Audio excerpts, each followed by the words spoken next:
কুণাল ঘোষের কটাক্ষ করে কুণাল ঘোষের প্রশংসা করে তাকে কটাক্ষ করছেন বিচারপতি গঙ্গোপাধ্যায়। কুণাল ঘোষের সঙ্গে বন্ধুত্বের মতো হয়ে গেছে বলে মন্তব্য করলেন বিচারপতি গঙ্গোপাধ্যায়।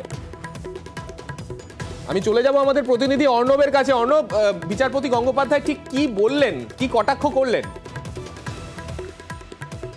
দেখুন, কুণাল ঘোষ একটি শহরের অনুষ্ঠানে তার সাথে প্রথম পরিচয় হয় বা দেখা হয় এবং সেই অনুষ্ঠানে তিনি যেভাবে ভালো ব্যবহার করে এগিয়ে আসেন এবং ভালো ব্যবহার করেন, সেটা দেখার পর তিনিও তার সাথে খারাপ ব্যবহার করেননি।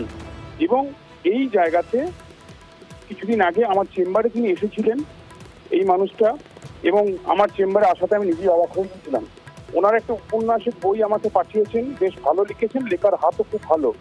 কিন্তু আমার কিছু জাজমেন্ট বা মন্তব্য যখন তিনি করছেন, তখন আমাকে উনি গালাগাল করতে ছাড়ছেন না।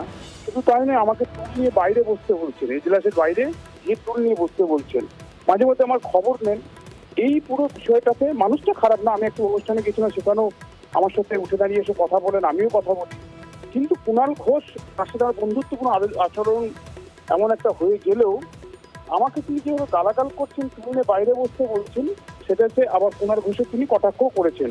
সব মিলিয়ে কুণাল ঘোষ তৃণমূল কংগ্রেসের তিনি একজন মুখপাত্র।